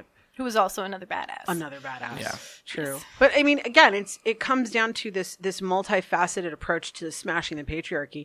We have pagans who I feel personally are a big component of smashing the patriarchy because we're by default we're on the outside anyway. Yeah. We're not Christian. We're not Jewish, except me. We're not Muslim, generally, unless you're Sufi. I don't know, potato, tomato. But like, we're already on the outside. We're already seeing the big 3 and all the demons that they've dredged up in their sand history. And so we're already seeing that and we're going, we know the goddess is real. I don't think this is going to work. And then on that front, we're able to work that magic. Although I will call it out and call out that elephant in the room and say, we still don't acknowledge and call out the things that we need to in the pagan community We're not that perfect. needs to. No, we're not. We're not perfect. We don't necessarily smash the patriarchy in everything we could do, but we have that capacity and we're already on the outside being able to do that. But that's just one piece of it. Right. I mean, we are also participating. Please go vote November 6th. Vote. Yes. Vote. But we are participating in our reality by voting. We are participating by going to work and agreeing to work according to the rules of our industry or not. Or speaking up and saying, dude, don't speak to her that way. Dude, that's not acceptable. I'm watching you. Like, it's that kind of action that will make the patriarchy crumble. Is it going to take another 2 generations? Yeah. And it requires all of us being that hard ass about it for 2 generations straight before that kind of change will stay. We need to raise both genders better. All genders. All genders. All True. genders Yes. better. Doesn't matter what's on your birth certificate or on your kid's birth certificate. Raise them to respect everyone. Absolutely. Yeah. And to respect themselves. Yes. If you raise a child to love and respect themselves, then they're not going to allow a guy to guilt them into sex after paying for dinner. And they're not going to allow a woman to emasculate them for crying at a movie. Yeah. That's, you raise children to love and respect themselves, and that stuff doesn't happen. But that means we have to do the work. We have to call out ourselves and stare in the mirror and do mirror work and go, I love you, I love you, I love you, I love you. I don't believe this, but I love you, until you finally start to believe it and you start to break. Mirror magic is hard. Mirror magic is very hard because you can't avoid your own reflection forever. Yep. It's very hard. But, call out culture is important. But in those next 2 generations, that school in South Carolina that couldn't figure out where they wanted to house the person who has a dual gender assignment when they did an active shooter drill and therefore just left them out in the middle of nowhere, those kids in 2 generations are going to go out and go, no. If we're going to do this, if this is part of our drill, they need to be safe as well. Yeah. Absolutely. I agree. I'll be happy about that day. But we got to work at it now. Yeah. So, you brought up a good point about things that we aren't highlighting in the pagan community. Some of the newest news out there in the Twitterverse of pagan community stuff is a great article that I sadly have not gotten the chance to read fully other than skim, but that is So Long and Thanks for All the Abuse by Sarah Ann Lawless. It's on Pantheos. And it talks a lot about what kind of abuses females go through while in the pagan sphere. And I could definitely imagine that this also impacts our male pagan counterparts. When you're in community, you talked about a story yourself about how we're witnessing women who are guilted into sex and other acts because of, well, you're not really Wiccan if you don't do the great rite. Consent needs to be talked about, people.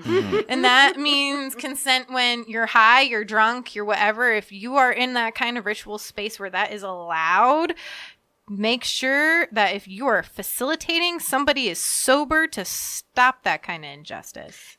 The topic of alcohol and consent is very slippery slope.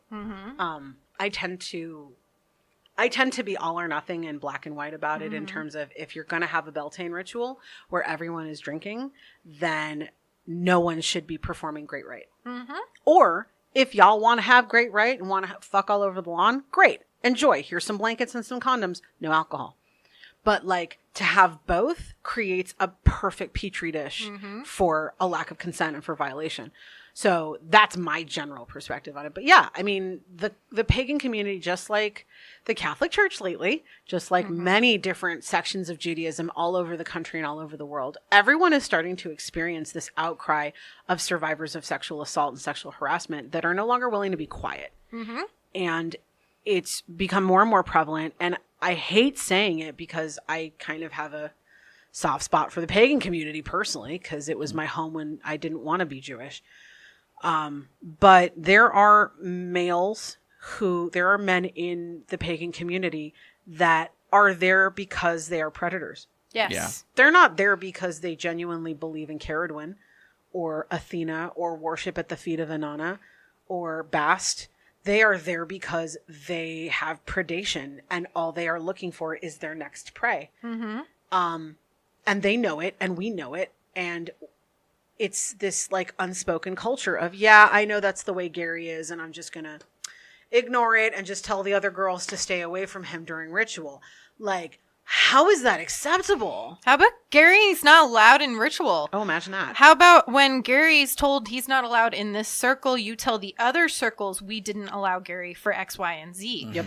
And not only the other circles in the pagan community, the other places in the occult community. Oh, yeah. Just because they're not pagan doesn't mean the spiritualists or the New Agers or anything else out there isn't going to find Gary. Gary's not going to find them, walk in and go, well, the witches kicked me out and I'm a 3rd level blah, blah, blah, wizard of blah. And it's usually the blah, blah, blah, wizard of blah. Not if you're a blah, blah, blah, wizard of blah. I'm sorry, but I know. think I followed what you meant. Yeah. If there's any guy out there that's listening that's name is Gary, just know it was a name that was just randomly picked. We don't mean you, Gary. We just mean like the Gary that's the example Gary. Okay, Yes. whatever. Or, I don't know. How about Bartholomew? Yeah. That's about as Okay. random and, Yeah. and off kilter as we're going to get. Bartholomew. Sorry, Bart. Sorry, Bart. Okay, well, yeah. Yes. But there are Garys, there are Barts, there are Yeah. John, Joe, Jacob, Jingleheimer Smiths that will try and get in any new girl's pants and call it religion. Yeah. Nah. No. Don't allow that in your spaces. Don't allow that in your community. Call them out on it. Make it public. Make it rain with his name and his picture on all your sites. Because if you turn a blind eye, people are going to turn a blind eye when you even try to bring it up. Yeah. If you know John is going over and patting Sophie's back, and Sophie doesn't like to be touched, but she's too scared of John because John's 6 foot whatever, go over and say, hey, John, Sophie don't like that. Go away. Shoo. Shoo, shoo. It's very hard, I would say, from a facilitator standpoint. If you are not trained as a facilitator, and I'm not saying that those of you who have not had formal facilitating trainers aren't good at what you do. But what I'm saying is if you've not had facilitator training that puts you in those role play situations where you have to actually practice separating people, you have to practice conflict resolution, you have to practice intervening during a violent experience or whatever. If you've not had that training, it can be really intimidating. Oh, Yeah. I know. It's still intimidating when I have to walk up to somebody and do that. And it's like that whole, okay, I have to do this far away. I have to scan them up and down, see what's going on. Mm-hmm. But that's training that I've had for multiple years. And I still sometimes am like, but I always assess the situation. If you don't have that kind of training, that's when, as an organizer, you start asking your peers to help with that, or you start seeking that out. Mm-hmm. Yeah, I agree. I was actually participating in events in 2013, 14, and 15 with a wonderful couple facilitators, Monique Darling and Peter Peterson, who travel the world now, and they teach Tantra. And they host pujas all over the world. And if you want to know what that is, please Google it. So Monique and Peter are fabulous human beings who, you know, Monique's backstory is very, very long and intricate, but she started as a very young bride in Utah, married at a very early age with a couple of kids, and like experienced a lot of abuse. And this is her story. And she's told many people for many years what her story is, and how every event I've participated in that Monique has facilitated, she explains most of them start as cuddle parties. And the premise for a cuddle party is really the same premise as a ritual, as any sort of circle ceremony, where everyone sits on cushions on the floor. And she says, hi, my name is, Naama, and I'm about to facilitate this. And let me talk to you a little bit about what is consent. How many people here really feel that they know exactly what consent is? And most people will not raise their hand. And that's the reality, is that people really don't know what consent is and is not. And she'll say, okay, so here's what it is. And she'll give you an exercise. And this is a great one for you folks to do at home if you really want to start facilitating events and you don't feel confident and you don't feel safe and you don't have a buddy. Always have a facilitation buddy if you can. Maybe if you're a woman and you feel comfortable having a man be there to be your facilitation buddy or vice versa, whatever the energy is that works for you. But have a buddy. If you don't have a buddy, try this exercise when you begin a circle. People tend to start circle like 0 to 60. They'll cast within 3 seconds. You have a circle. Suddenly we're calling in the elements. Suddenly we're invoking the goddess and everyone's like, whoa, And now we're in circle. And there isn't necessarily a slow and steady progression. And by slow and steady, I mean 15 to 20 minutes to cast, 15 to 20 minutes to invoke the elements. Like, people need to be able to switch from Babylon to the circle space. But as a facilitator, one of the best things I ever learned from Monique was, all right, I want you all to break up into small groups, like a group of 3.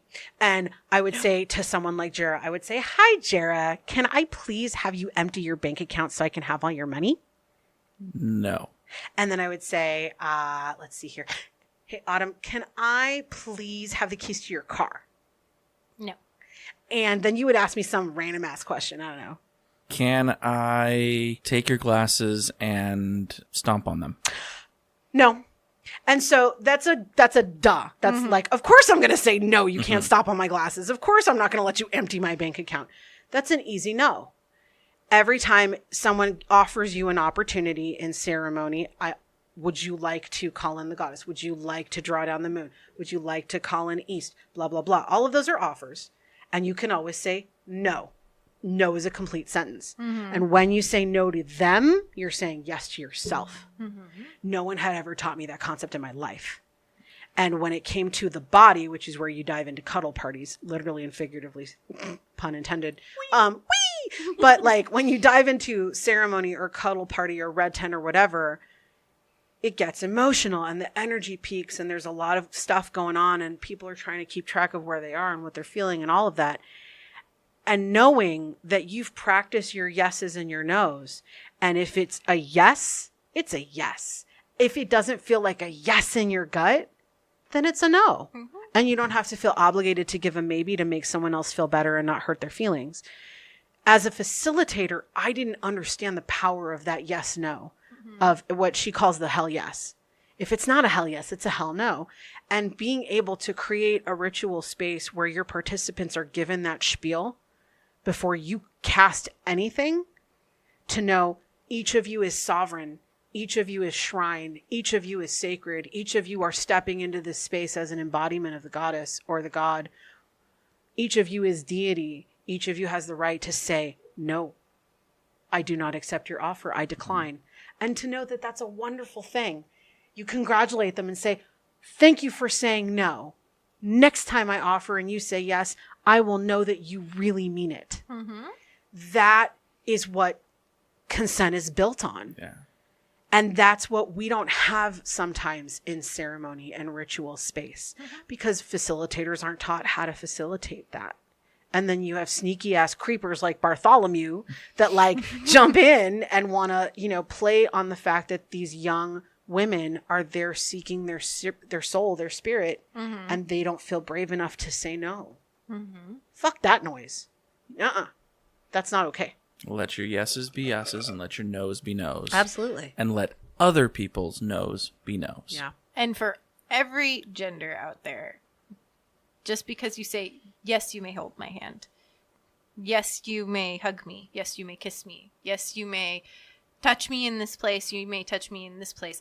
Doesn't mean you can't say, no, you can't touch me here. No, we can't do that. No, I'm done. And that also means when that no, I'm done happens, you are done. Yeah. Consent can be changed at any moment. Consent is a fluid thing that changes constantly. And just because they said, yes, you may hold my hand yesterday, doesn't mean, yes, you may hold my hand today. Absolutely.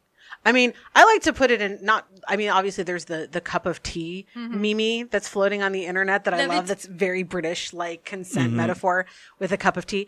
But I actually liken it to, I pulled a muscle in my back. So what I mean, Jera's looking at me like, what the hell are you talking about? And his mouth's full of water, so it's even better. That makes it better. But like, if I'm making out with Autumn and we're having a great time and it's amazing and wonderful, and I'm like, yeah, this is great. I'm totally going to twist my back and look like I'm like the Exorcist and my head spinning around because this is what's turning me on. At any given moment, I'm going to pull a muscle in my back and I'm going to say, nope, I'm done. And Autumn's not going to be like, no, let's keep going. I'll be like, no, my head's on backwards. It doesn't work that way. So it can be revoked at any time. And the other person has to be okay with that. You can offer assistance with that muscle being torn, with the head being back. Like, can I do something to make it more comfortable? But if that answer is no, you stop. Would you like me to twist your head back the right direction? No, thanks. No, I think I'm gonna do it myself. All right. Okay. Okay. Can you do it faster than you're doing it now? Because you're making me uncomfortable. You're on my leg still. Yeah, get off my leg. Get off my leg. Not get off on my leg. Get off my leg. Get off my leg. How can you still do that with your head on backwards? That must be a talent.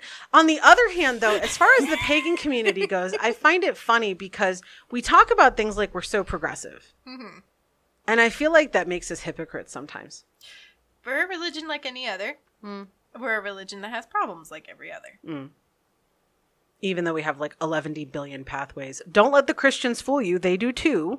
Mm-hmm. So do Jews. So do Muslims. There's like a bajillion different threads and channels of every religion. But it frustrates the hell out of me because all of this is founded again in the patriarchy. Mm-hmm. And it's founded in the disempowerment of women and the empowerment of men over women and the commoditization. And it's just very strange to me because it's not working. It's not work, and it's so difficult. You know, like I've run into an actual person in an actual pagan group in the last 2 years at a public ritual. I will not name names because I do love this organization. They're fantastic and they're wonderful. Mm-hmm.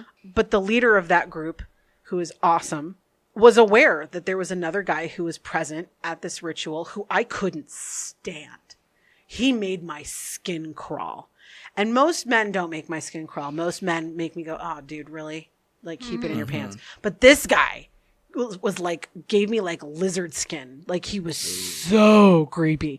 Like, I honestly could not be within 50 feet of him because he made my skin crawl and made me want to leave. I have a person I know that does that. Yep. Yeah. And I walked right up to the leader and I said, hey, dude, you're awesome. I love you. I can't be around this guy. And he's like, which guy? I'm like, that one. And I basically gestured. He's like, oh, yeah, we know. He's getting better. He's getting a lot better. We think that he's on the autism spectrum. And that's where I stopped. Not an excuse. And not I was okay. like, you know what? I respect the fact that you're being kind and that you're trying to keep an open circle and you're trying to invite everyone and keep everything equal. But by you defending this person's behavior and defaulting to the fact that maybe it's because this person may be autistic, you are disempowering me and you're favoring this other person. That's fucked up. You're also disrespecting people with autism. Yeah. It's not an excuse. No. It can be an explanation for certain behavior. Yes. It's not an excuse. Might explain why certain behavior is a slower fix. Yeah, totally. But if multiple women have approached you as a leader and said, dude, this guy is creepy as fuck. Mm-hmm. And he stands too close. He gets in our space. He wants to reach out and make physical contact after we have verbally and physically shown him no. Mm-hmm. Why are you not taking action to say, I'm sorry, you need to leave? Mm-hmm. And maybe it's a guy thing. I don't know why a leader would say, no, I don't want to make the guy leave. That's me. Like, why? Why can't you just put your foot down? It drives me crazy. I know. I have the same struggle. No.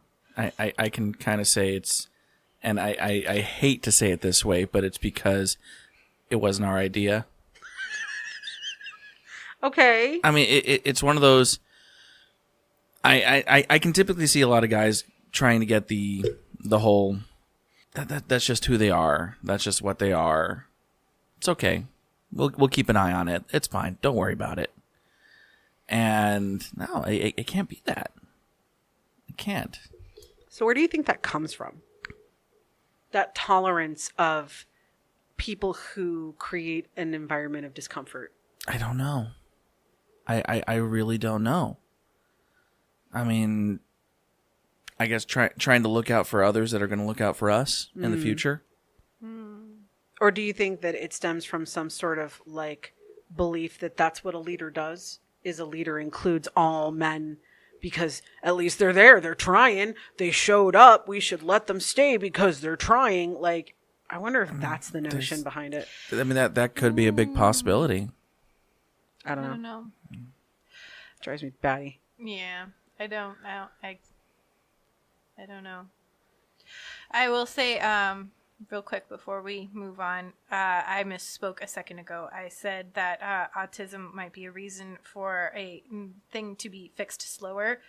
People with autism do not need to be fixed. That is not what I meant. Situations. Behaviors need to be relearned. Yeah. Or learned to fit what society is asking. Right. And nobody needs to be fixed. Y'all, Autumn's being adorable right now. I think bottom line is, I think that we need to do two things. I think that as a society and as a pagan society, we need to create a culture of openness and belief where we believe survivors, whatever gender they are. I mean, statistically, it tends to be women. But if we create this culture of a woman approaches you and has the courage to say, oh, this actually happened to me, the culture that we create can say, you know what? Enough said. I believe you. Yeah. End of story. I believe you. Tell me the person's name. Tell me what the date, time, location was. I need to know. I'm going to be there to witness you and to support you in whatever goal you want, whatever outcome you want. Not, I'm going to go save the day. I'm going to go string this guy up from a tree or whatnot. No. But like, I'm going to empower you to resolve this however you feel comfortable. And then simultaneously having incredible, strong, kind, loving men like Jera, like my fiance, like the people and men in our lives who are courageous enough to say, fuck this. We don't want this anymore. Yeah. And to live that and to be brave enough to say, dude, that's not okay. This is not how we do ceremony. You have to keep your hands to yourself. I need you to leave. Like, those are courageous, scary things because by default, they make us feel that we are being exclusionary, that we are kicking someone out of the out group that we're already in by being pagans. We're already the misfits. We don't want to make someone leave. You're outcasting the outcast. Bingo. And we don't want to be the one to make somebody not have friends because they didn't have friends until they found us. And now we're their friends and we're their family and we don't want to kick them out. But we have to. Family don't do that. But family does. Yes, but That's the dark part about it. Yeah. Oh no, I know. Yeah. Anyway, so we're going to end this conversation here. If you have comments, questions, concerns, statements, need to be witnessed. Letters to the editor. Letters to the editor. We have a new email address that you can still email us at millennialpaganpod@gmail.com, but you can also email us at paganpod@millennialpagan.life. Wait, say that again. Say that again. Sorry. paganpod@millennialpagan.life. Wait, take 3. paganpod@millennialpagan.life. Okay. It'll You're be gonna on cut the the other two website. out, right? I might just leave those in there. Go to the website. Yeah. Speaking of websites, we're actually going to be taking a short break in December. Normal episode length is going to poof. But Patreon supporters, you will get a Patreon exclusive and possibly a Patreon exclusive Christmas present / Yule present / winter solstice present / cold time of the year present / we disappeared in December, so here's a present because you give us money. Yes. They're going to stuff your stocking. Ooh, baby. Giggity. She just jostled her own bosoms. Yes, I did. They're not as vivacious as some others I've seen.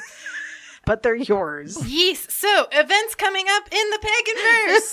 Woo! The 21st is a full moon. So, the day that this episode comes out on your Airstream is going to be a full moon. Ooh. Thank you, Jared. You're welcome.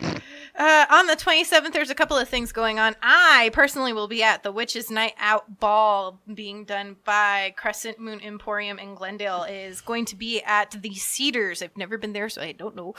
Jared, you're going to be somewhere on the 27th. 27th. What am I doing? I don't remember. You're doing something heathen, I believe. He slept since then. I've slept since then. I'm going to be doing something on the 27th. Okay, what are you doing? While Jared pulls up his parent Faces directory. pics. So I'm going to be I know, right? That's how my brain works, is parent directory with subfolders. So I am going to be at Talking Stick Casino for my 4th year. I am a tarot reader for the Halloween Bash. It is a costume contest. Last year, I believe, don't quote me, was a $10,000 prize for best costume. It was nuts. And this is going to be my 4th year reading tarot there. So I believe tickets are usually like between 25 and 50 or something, and you get 2 drink tokens or whatever. Again, please don't quote me. Just go to the website for Talking Stick Casino and look for yourself. But I'm going to be there, so I will be happy to read your tarot. It's included as part of the entrance fee. Ooh. You get tarot, you get henna, you can get, I think they're doing palmistry this year, or tea leaves, stuff like that. So come join me, come find me. I have business cards as well. First time ever I have business cards. Yay. We're getting business cards. I feel so official. I feel so official and professional. No. Where are you going? Well, the only thing I have on the 27th is the Dia de los Muertos celebration. Ooh. You were going to a dinner. I was. Oh. But yeah, Dia de los Muertos celebration on the 27th at the Maze Arts Center. Yay! So, which is kind of near and dear to my heart, especially I'm trying to revisit my Hispanic heritage, and I just have to say, with the movie Coco, please, if you want to understand a little bit more, it's a very brief overview on what Dia de los Muertos is, but the way that they handle it is very beautiful, and yes, it made me cry. Watch it. It's so good. It makes me cry every time I watch it. So after that, November 3rd is going to be the next time you can see Millennial Pagan Podcast out in the world. Woo! It's going to be Phoenix Pagan Pride. If you haven't heard us say it enough, November 3rd at Steel Indian School Park. Woo! I feel like a Muppet. I am dancing like a Muppet. She kind of is. And on the 4th, we got 2 things going on in the Phoenix world. Pagan Book Talk Phoenix Valley will be at Changing Hands at 10 a.m., Changing Hands Tempe. And also at the Irish Cultural Center will be the Grove of the Rising Phoenix's Samhain ritual. Just as a side note, from the 21st on, what is today? I don't even know what today is. Whatever day the full moon is, full moon leading into Samhain, and Dia de Muertos and everything that leads into it. For those of you that don't follow the skies, please don't take me as an authority, but I'm just letting you know in my experience and what the goddess is telling me now. Take full moon before Samhain to get your house in order. I mean that sincerely. Full moon is a moment where you've got this apex of energy where things can go really well or go really wonky. Take a moment, take a day, take an hour, take a shower or meditate or whatever you need to do to get in your body, and take that full moon to get your house in order, get your finances in order, get your car in working order, get your home in order, get your relationship with self in order. Do what you need to do to get in order, because you're going to have a downhill coming down off the full moon into Samhain, and what's going to end up coming towards you is an ending of things. We're going to be ending the moon cycle, which means closing, which means a miniature death, which is appropriate for Samhain, for Halloween, for All Souls Day, for Dia de Muertos, and you're going to be in that state of feeling like you are dying, like parts of your life are dying, or a partner is leaving, or you're moving to a new home, or maybe you don't have a new home, or maybe, this thing is leaving, or this thing is leaving, or this is ending. That's probably for the best. And that's not to say that it's not shitty and doesn't feel awful, but just keep in mind that that closing time of the moon going into the new moon and leaving towards Samhain, this is the time when the veil is thin and the dead will walk among us in spirit, and they will have messages of inspiration and hope and faith and probably, tough love for us.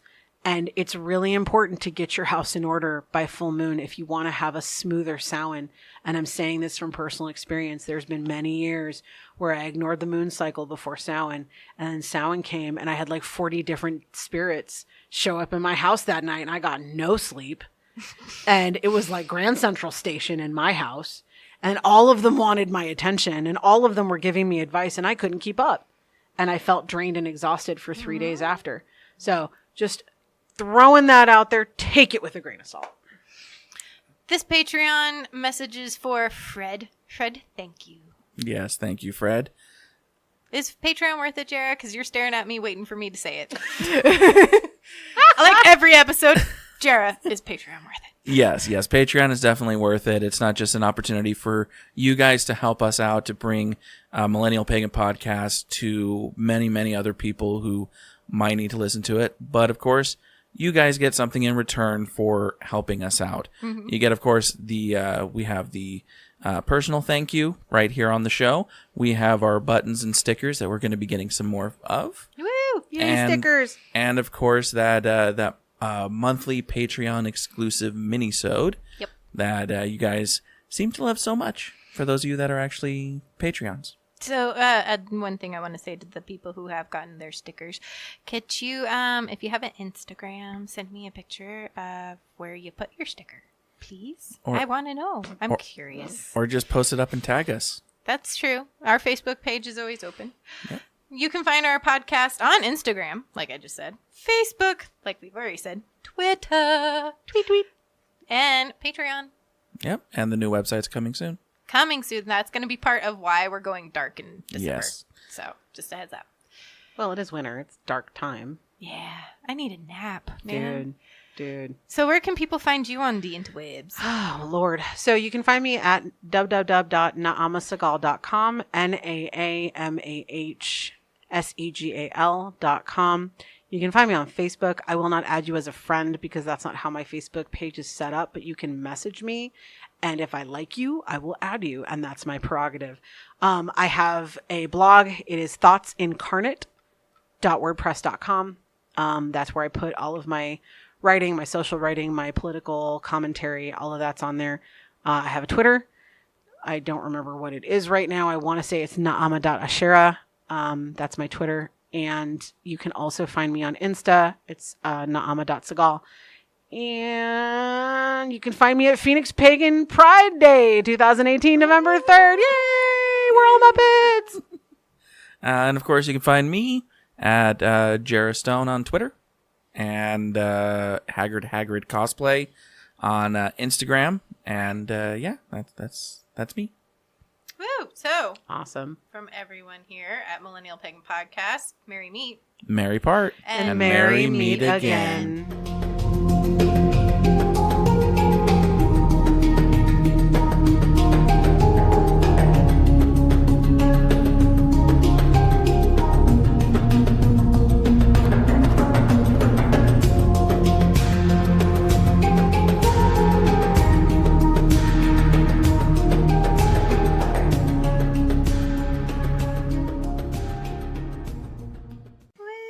You're all full of woo. Yeah.